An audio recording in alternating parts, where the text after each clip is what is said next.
Good morning student. आज हम लोग क्लास 7 का जो साइंस का फर्स्ट चैप्टर में शेष पार्ट बचा हुआ था, फर्स्ट पार्ट में हमने पढ़ा था ऑटोट्रॉफ्स के बारे में पढ़ा था। अब हम लोग पढ़ने आ रहे हैं कि heterotrophic nutritions.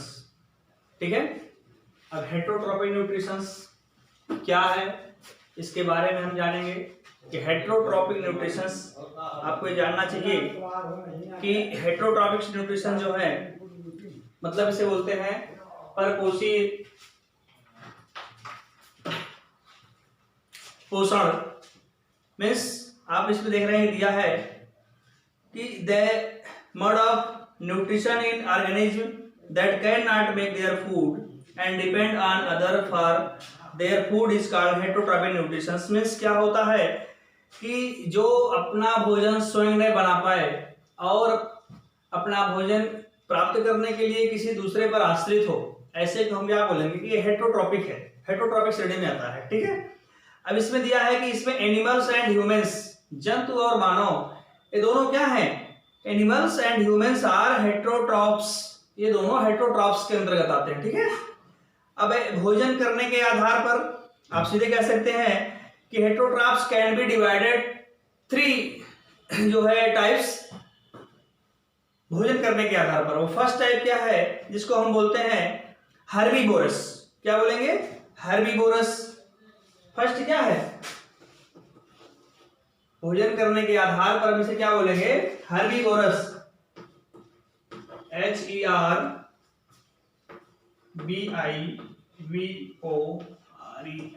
Herbivorous. Second type क्या है?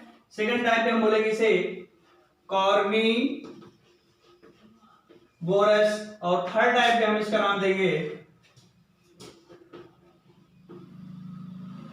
ओमनीवोरस। ठीक है, हर्बीवोरस जिसका नाम हम लोग पिछले कक्षा में पढ़ सकते हैं, पढ़े हैं शाकाहारी। ठीक, और कार्निवोरस क्या बोलते हैं इसे? मांसाहारी। ठीक है, और ओमनीवोरस में क्या होता है? सर्वाहारी। शाकाहारी, मांसाहारी और सर्वाहारी, है ना? ये भोजन करने के आधार पे इन जंतुओं को हम 3 श्रेणियों में बांटे, और ये सब क्या है? ये सब के सब क्या है? हेटरोट्रॉप्स में आते हैं। ठीक है, अब शाकाहारी में क्या है कि जो अपना भोजन साग सब्जियों के माध्यम से खाए, है ना? शाकाहारी में आप किसका नाम डाल सकते हैं बताइए? एलिफेंट है ना? कैमल है, काऊ है, गोट है, ये सब क्या है? शाकाहारी है। डियर, हिरन भी है। ठीक है, अब इसमें कार्निवोरस या मांसाहारी में किसका नाम डालेंगे हम बताएंगे कि जो इसका भोजन क्या हो, जिसका भोजन क्या हो कि किसी जंतुओं का मांस खाना हो, मांस मछली इत्यादि जो खाते हैं वही उनका भोजन हो, जैसे लायन हो गया, टाइगर हो गया। ठीक है, एक इसमें आते हैं जयकाल हो गया, हवक हो गया, फ्रॉग हो गया, स्नेक हो गया, सब मांसाहारी जंतुओं में आते हैं। ठीक है, ये भी दूसरे पे डिपेंड होते हैं भोजन के लिए। हर्बीवोरस के जो इनका भोजन साग सब्जी इत्यादि हो, है ना?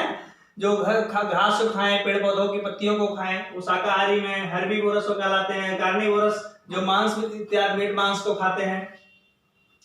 अब ओमनीवोरस सर्वाहारी, जो हर्बीवोरस और कार्निवोरस के भोज्य पदार्थ हैं उनको खाएं। ठीक है, मींस जो पत्तियों को खाएं और मांस को खाएं, ठीक है, उन्हें क्या बोलेंगे हम? सर्वाहारी। ठीक है, सर्वाहारी के अंदर कौन कौन से हैं? जैसे मैन, ठीक है, ह्यूमन, हम लोग क्या है? सर्वाहारी में हैं। ठीक है, काऊ क्या है बताएंगे? काऊ हर्बीवोरस है। क्रो यदि कह दिया जाए तब क्या होगा? ये शाकाहारी है कि मांसाहारी है बताएंगे? क्रो दोनों खाता है, इसलिए क्या है? ओमनीवोरस, सर्वाहारी है। ठीक है, डॉग, ठीक है, कैट बताएं क्या है सर? आंट, ये सब दोनों खाते हैं। ठीक है, इसलिए किस में आते हैं? सर्वाहारी में आते हैं। अब देखिए इसके बाद हमारा आता है others modes of nutrition in plants, है ना? कुछ जो होते हैं उसके पहले जैसे कुछ ऐसे हैं कि food items obtained from plants, जैसे कुछ पौधों से जो भोज्य पदार्थ हमको प्राप्त होता है, जैसे चावल हो गया, राइस, गेहूं, पल्सेस, दालें, फ्रूट है, वेजिटेबल से हमें पौधों से प्राप्त होने वाले भोजन हो गए।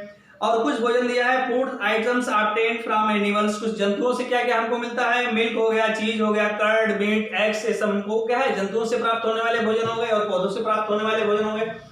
और इन सबसे जब हम दूसरे से भोजन प्राप्त करते हैं, इस टाइम को किस श्रेणी में रखा गया है, इन जंतुओं को या ह्यूमन को हेट्रोट्रॉपिक, है ना। और हेट्रोट्रॉपिक न्यूट्रिशन इसलिए इसे हम कहते हैं। दिया है other modes of nutrition in plants, कुछ ऐसे भी हैं पौधे हैं जो कि क्या करते हैं, किसी दूसरे पर डिपेंड होते हैं, पूरी तरह से आश्रित होते हैं। अब देखिए, अब इनको भी हम कई श्रेणियों में बांटते हैं। सैप्रोफाइट न्यूट्रिशन है, सैप्रोफाइट न्यूट्रिशन मृत भोजी पदार्थ, जो घास, जीव जंतु, पेड़ पौधे सड़ गए हों, मृत हो गए हों, उनके ऊपर कुछ जो है ऐसे, है ना, प्लांट जन्म लेते हैं, उगते हैं, उन्हें हम सैप्रोफाइट बोलते हैं, सैप्रोफाइट। अब इसके सैप्रोफाइट से कुछ ऐसे कंडीशन है, ये क्योंकि सैप्रोफाइट में क्या होता है कि कोई क्लोरोफिल नहीं पाया जाता है, ऐसे प्लांट, और जिनमें क्लोरोफिल नहीं पाया जाएगा तो अपना जो है भोजन स्वयं नहीं बना सकता है। ठीक है, जब ये स्वयं भोजन नहीं बना सकता है तो किसी, है ना, मृत पदार्थों पर क्या है, उगे से इसे दिखाई देते हैं, उगते हुए इसी तरीके से दिखाई देते हैं। ठीक है, आप लोग देखे होंगे इस तरीके से, है ना, इस तरीके से उगा हुआ पौधा दिखाई देता है। ठीक है, किसी दूसरे पर उगा हुआ पुआल इत्यादि बरसात देखते होंगे निकला रहता है, तो हरे रंग का नहीं होता है, और जब हरे रंग का नहीं होता है तो निश्चित रूप से उसमें क्लोरोफिल नहीं पाया जाता है, और जब क्लोरोफिल नहीं पाया जाता है तो वो अपना भोजन स्वयं बना नहीं सकता है। इसलिए सैप्रोफाइट में हम एक बता दें आपको कि कुछ ऐसे फैक्ट है उनको जानना चाहिए। कि दिया है saprophyte obtain nutrition in the following वे, ये अपना पोषण कैसे प्राप्त करते हैं। अब देखिए कि मान लिया सैप्रोफाइट कोई प्लांट है, इन प्लांट से क्या होता है, अब ये इनमें कुछ क्वालिटियां होती हैं, इस वे को आप पहले समझिए, अच्छे से समझेंगे। दिया है कि the saprophyte grow on the organic matter, ये हमेशा कार्बनिक पदार्थों पर, ऑर्गेनिक मैटर ये हमेशा कार्बनिक पदार्थ पे उगते हैं।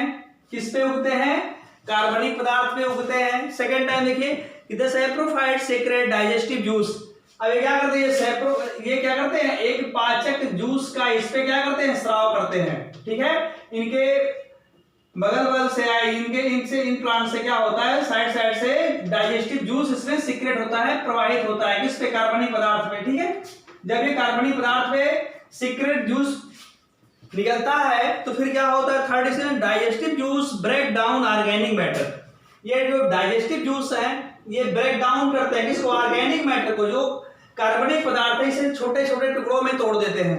अब दिया है इनटू सिंपलर सब्सटेंस, एक छोटे छोटे साधारण टुकड़ों में से तोड़ देता है, जो इससे एक जूस निकलता है, पाचक रस निकलता है इन कार्बनिक पदार्थ पे, जिसपे ये उगता है उसको क्या करता है, छोटे छोटे टुकड़ों में जूस क्या है, तोड़ देता है।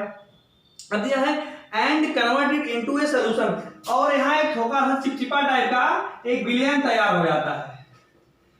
अब जिस पर ये उगता है उसके नीचे आप देखे होंगे इसके जड़ के अगल बगल एक थोड़ा चिपचिप करके जो है सॉल्यूशन टाइप का एक विलयन जो है बन जाता है। अब देखिए लास्ट में दिया है the saprophyte absorb the solution and obtain nutrition, बस क्या करता है, सैप्रोफाइट इसी विलयन को चूस लेता है, एब्जॉर्ब कर लेता है, अवशोषित कर लेता है, और अपना पोषण क्या करता है, सीधे इंटरनल रूप से प्राप्त कर लेता है, और अपने जो है क्या करते हैं, है ना, ग्रो होता है, विकसित होता है, और अपने वृद्धि विकास कर लेता है। यह है सैप्रोफाइट। तो फर्स्ट टाइम क्या है कि सैप्रोफाइट के जो प्लांट होते हैं ये कैसे विकसित होते हैं, कि इनका पहला काम है कि ये ऑर्गेनिक मैटर पर ये उगते हैं, विकसित होते हैं।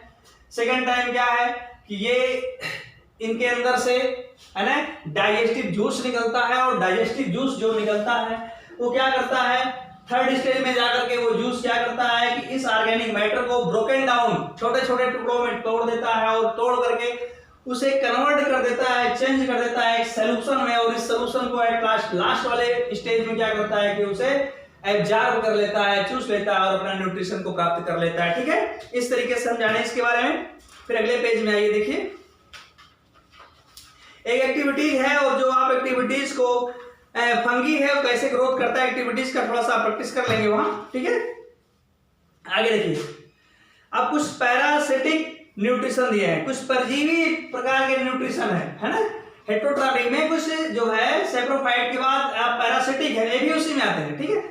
अब इसमें आने का मतलब ये है कि आपको ये जानना चाहिए कि पैरासिटिक में है कि ये परजीवी ऐसे होते हैं कि इसमें ये सजीवों द्वारा, मतलब जैसे ये था सैप्रोफाइट था कि मृत जीव जंतु सड़े पे अपना ग्रोथ करता था, लेकिन जो ये पैरासिटिक हैं ये सजीव टाइप के जैसे जीव जंतु इत्यादि के ऊपर हो जाते हैं या फिर ग्रोथ करते हैं, या फिर आप कह सकते हैं कि कोई पौधा है उस पौधे के ऊपर, है ना, जिसमें आपको फिगर दे रहा है कि रस्ट ऑन व्हीट लीफ, कुछ गेहूं की पत्तियों पे देखते हो रस्ट नाम के कुछ ऐसे पैरासिटिक लग जाते हैं, क्योंकि क्या है कि सजीवों पर ही अपना जीवन यापन करता है। और उसके पहले जो सैप्रोफाइट क्या था वो मृत भोजी था, और ये क्या है सजीवों पर अपना भोजन लेता है, ठीक है, जिसे हम बोलते हैं परजीवी, है ना, ठीक है, दूसरे के ऊपर अपना जीवन निर्वाह करता है।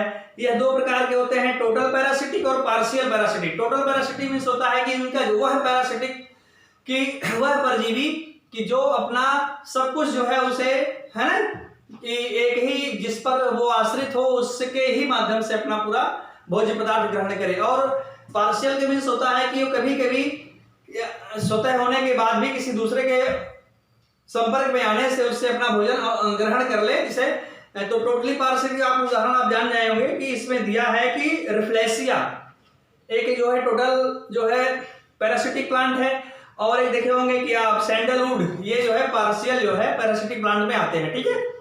अब हम लोग जान लेंगे इंसेक्टिवोरस प्लांट, एक बहुत इंपॉर्टेंट है इंसेक्टिवोरस प्लांट मीन्स क्या होता है, कीट भक्षी पौधा। इंसेक्टिवोरस प्लांट मीन्स क्या होता है, कीट भक्षी पौधा। इसको हम कार्निवोरस प्लांट भी कह सकते हैं। कार्निवोरस मीन्स क्या होता है, मांसाहारी पौधा। कार्निवोरस है ना, मांसाहारी पौधा भी इसे हम कह सकते हैं। ऐसे भी पौधे हैं कि जो अपने विशेष संरचना स्पेशल स्ट्रक्चर के कारण जो है वो क्या करते हैं कि कीट पतंग इत्यादि कोई से वो खुला रहेगा तो उसमें जो आएंगे उसको क्या करेगा, वो उसे अपने अंदर ढक लेगा और उसके जो है उसको उसका पाचन कर लेगा, उसके जूस को अपने अंदर पोषण कर लेगा, न्यूट्रिशन कर लेगा। इस तरीके से वो ऐसे भी पौधे हैं, उनका नाम मैं आपको बताते चले कि उनका नाम है, देखिए यहां दिया होगा कि पिचर प्लांट। ये भी आपको एग्जांपल है, बता दीजिए कि पैरासिटिक प्लांट सॉरी ये इंसेक्टिवोरस प्लांट में कौन कौन से आते हैं, pitcher plants, Venus fly trap है ना, देखिए ब्लैडर वुड है और सैंडू प्लांट है। ये 3-4 एग्जांपल आपको हमेशा लर्न करना है कि हमारे जो है ना, इसमें इंसेक्टिवोरस प्लांट में कौन कौन से प्लांट आते हैं, ठीक है। अब हम लोग आगे बढ़ें। अब इसमें देखिए सिम्बायोटिक प्लांट्स है ना, कुछ ऐसे सहजीवी पौधे हैं सिम्बायोटिक प्लांट, है ना।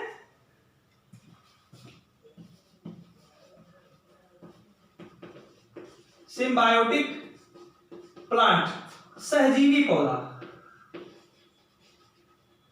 अब सहजीवी पौधा क्या है ना, कि सहजीवी पौधा को आपको सबसे छोटा उदाहरण आपको यहां दिख रहा होगा, लाइकेंस। देखिए फिगर में दिया होगा, लाइकेंस जो है ना वायु प्रदूषण का सूचक होता है, बहुत इंपॉर्टेंट है।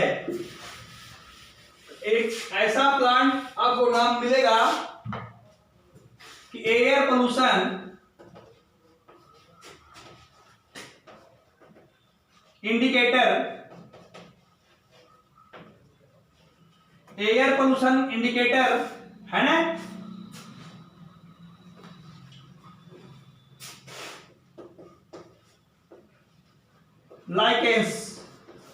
लाइकेन क्या करता है, ये वायु प्रदूषक का सूचक है। आप अगली क्लास में अच्छे से इसको आप जानेंगे कि वायु प्रदूषण का ये सूचक कैसे होता है, ये बताया जाएगा। ये नेचुरल इंडिकेटर में आता है लाइकेन, ठीक है। अब ये क्या करता है कि ये आप अक्सर इसका एग्जांपल देखे होंगे कि किसी पुराने पेड़ की डालियों में बरसात के सीजन में उसका कलर देखते होंगे कि काई की तरह चिपका रहता है और कभी नीला कभी हरा टाइप ऐसे दिखाई देता है। या माउंटेनियस एरियाज में आप पर्वतीय क्षेत्रों में आप देखेंगे तो वहां आपको दिखाई देगा कि पर्वत की तलहटी में नीचे साइड में पानी जब टपक टपक के छूता है तो उसमें इस तरीके से मोटी काई सी बनी रहती है, उसका कलर भी है ना ग्रीन ब्लू टाइप का दिखाई पड़ता है। तो वैसे ही जगहों पर ये क्या होते हैं, वही है, वहीं उनका जन्म होता है, किसका, लाइकेन का जन्म होता है, ठीक है।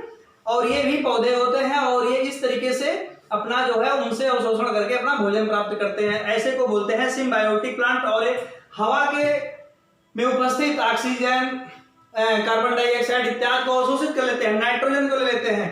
और इसका एक सबसे उदाहरण आपको दिखेगा नीचे कि कुछ ऐसे भी प्लांट हैं, ठीक है, आपको दिखाएगा कि जो दलहनी फसलें, लेग्यूमिनस प्लांट, उसके फसलों की, मैंने मान लिया कि कोई एक पी है या, ठीक है, मटर का पौधा है, मटर के पौधे की जो रूट होती है उसकी जड़ों में गांठ होती है, ठीक है, इस तरीके से। और इनमें ही पाए जाते हैं कौन से बताइए आप, इसमें ही सिम्बायोटिक जो है प्लांट्स में इसमें भी पाए जाते हैं, वो एनिमल्स होते हैं, इंसेक्ट होते हैं, उसमें जो है बैक्टीरिया होते हैं, बैक्टीरिया होते हैं। तो वो भी क्या है कि ये भी होते हैं सिम्बायोटिक टाइप के होते हैं। ये भी क्या करते हैं, वायु के, है ना, जो हवा चल रही है वायु के में उपस्थित नाइट्रोजन को नाइट्रेट में कन्वर्ट कर देते हैं, इस तरीके से है कि वायु के से एलिमेंट लेकर के अपना भोज्य पदार्थ, है ना, अपना अवशोषण करना, पोषण करना, इसके अंदर आता है। सिम्बायोटिक प्लांट से सब करते हैं, ठीक है। अब दिया है replacement of nutrition in the soil. अब किसान क्या करता है कि मिट्टी को पूरी तरह से उपजाऊ बनाने के लिए, है ना, उसमें क्या क्या करता है उसके बारे में हम जानेंगे। कि दिया है कि इसमें जो है मिट्टियों को कैसे पूरी तरह से उर्वर बनाया जाए, इसमें किस तरीके से वो अपनी एक फसल को काटने के बाद फिर क्या करता है, year after year in the fields, खेतों में अपना जो है जुताई करता रहता है, उसमें अन्य पोषक पदार्थ डालता रहता है, कैसे डालता है और किन किन पोषक पदार्थों को डालता है ना, ताकि उनकी फसलों को जो है कि दर को अच्छे ढंग से बनाया जा सके, सुचारू रूप से अनाज को पैदा किया जा सके। तो दिया है कौन कौन सी विधियों से जो है हम इस तरीके से रिप्लेसमेंट करते हैं अपने फील्ड्स में। बाई अप्लाइंग फर्टिलाइजर, तो मिट्टियों में क्या करते हैं कि बाई अप्लाइंग फर्टिलाइजर, उर्वरक को डाल करके, फर्टिलाइजर में से होता है रासायनिक खाद, ठीक है। अब कौन कौन सी रासायनिक खाद को हम लोग डालते हैं, जैसे यूरिया हो गया, पोटेशियम हो गया, पोटेशियम नाइट्रेट हो गया, ठीक है, सुपर फास्फेट हो गया, ठीक है, एम्फॉस हो गया, एंड पोटेशियम सल्फेट हो गया। ये सब क्या करते हैं कि ये हमारे रासायनिक उर्वरक हैं। फिर दिया है by adding cattle Dang manure, कुछ जानवर के गोबर को जो है खेतों में डालते हैं, ठीक है। इससे क्या होता है कि एक बढ़िया सा ह्यूमस मिट्टी में बनता है और वो जो है क्या है, मिट्टी को पूरी तरह से फर्टाइल कर देता है, उपजाऊ कर देता है। बाय एडिंग कंपोस्ट, कुछ कंपोस्ट में क्या होता है कि पेड़ पौधों की पत्तियों से और सूखी पत्तियों को किसी गड्ढे में एकत्रित किया गया, फिर और भी कचरा डाल करके उसे क्या है कि गड्ढे में पानी चला गया तो सड़ करके जो है क्या बन गया, कंपोस्ट तैयार हो गया, और उसको खेतों में हम डालते हैं तो फिर क्या है, मिट्टी को फर्टाइल कर देता है, ठीक है। और उससे हमारे पौधे क्या करते हैं, न्यूट्रिएंट्स ले लेते हैं, उनसे पोषक पदार्थ प्राप्त कर लेते हैं। बाय ग्रोइंग लेगुमिनस क्रॉप, फिर यहाँ देखिए लेगुमिनस क्रॉप है ना, कि हम लेगुमिनस क्रॉप को भी जो है कि फसलों को अधिकतर खेतों में बोते हैं और जिससे इनकी जड़ें हमारे खेतों में रहती हैं, तो ये वायु की नाइट्रोजन को लेकर के नाइट्रेट पैदा कर देता है, इसलिए ऐसे खेतों में यूरिया की मात्रा, अमोनिया की मात्रा बढ़ जाती है। इस तरीके से अपने खेतों को फर्टाइल करते रहते हैं, ठीक है। अब हमारा आ गया इधर देखिए, कुछ हमारे फैक्ट हैं नीचे दिए गए हैं, उन फैक्ट को हम तैयार कर लेंगे चैप्टर के लास्ट में। और फिर जो एक्सरसाइज है, बुक्स को पहले परचेज कर लें, उसके बाद आप एक्सरसाइज को, ठीक है, कुछ है ना इसमें, एक दो बार बुक को आप अच्छे से रीड कर लेंगे, वीडियो को एक दो बार, ठीक है, बैक करके देख लेंगे, फिर आपका क्लियर हो जाएगा। The organism that produce their own food are called, बताइए जो अपना भोजन स्वतः बनाए उसे हम क्या कहेंगे, ऑटोट्रॉफ्स, हेटेरोट्रॉफ्स या नन ऑफ दिस बताएंगे, ठीक है, तो उसे क्या कहेंगे, ऑटोट्रॉफ्स। इस तरीके से आप सारे क्वेश्चंस को कर लेंगे, ठीक है। अब यह chlorophyll captures wind energy, potential energy, solar energy. Chlorophyll किसको कैप्चर करता है बताइए, वायु ऊर्जा को, है ना, गतिज ऊर्जा को, ठीक है, या सोलर ऊर्जा को, है ना। तो आप क्या बताएंगे, सोलर एनर्जी को किस में कन्वर्ट करता है, मैंने बताया था पिछली वीडियो में, केमिकल एनर्जी में, ठीक है। दिया है fungi and bacteria are insectivorous plant, saprophytes, parasitic. आप क्लियर कर देंगे, इसमें पढ़े होंगे, अभी मैं आज बताया हूँ, ठीक है। Which are following an insectivorous plant, कौन सा इंसेक्टिवोरस प्लांट है बताएंगे आप, ठीक है। पिचर प्लांट है इंसेक्टिवोरस, कीट बच्ची है ना, रेफलेक्सिया तो है नहीं, ठीक है, और सैंडलवुड भी नहीं है। फिर है manures are obtained by the decomposition of animal waste, plant refuse both A and B. क्या है मैन्युअर बताएंगे, ठीक है। तो आप एनिमल वेस्ट, ठीक है, इस तरीके से फिल इन द ब्लैंक्स आप पूरा कंप्लीट कर लेंगे, ट्रू फॉल्स को सही कर लेंगे कॉलम ए बी, और शॉर्ट आंसर और लॉन्ग क्वेश्चन ये सब आप जो है स्वतः आप करेंगे, क्योंकि वर्चुअल क्लास में इसको लिखवाना संभव नहीं हो सकता है, ठीक है। आप इसको अच्छे से रीड करेंगे और सेल्फ स्टडी करेंगे, अच्छे से करेंगे, ताकि जब तक आपका ऑनलाइन क्लास चल रहा है आप ऐसे पढ़ते रहिए, फिर आप लोग ऑफलाइन क्लास जब स्कूल खुलेगा उसके बाद आपकी कॉपी चेक की जाएगी, ठीक है, ठीक है। Thank you.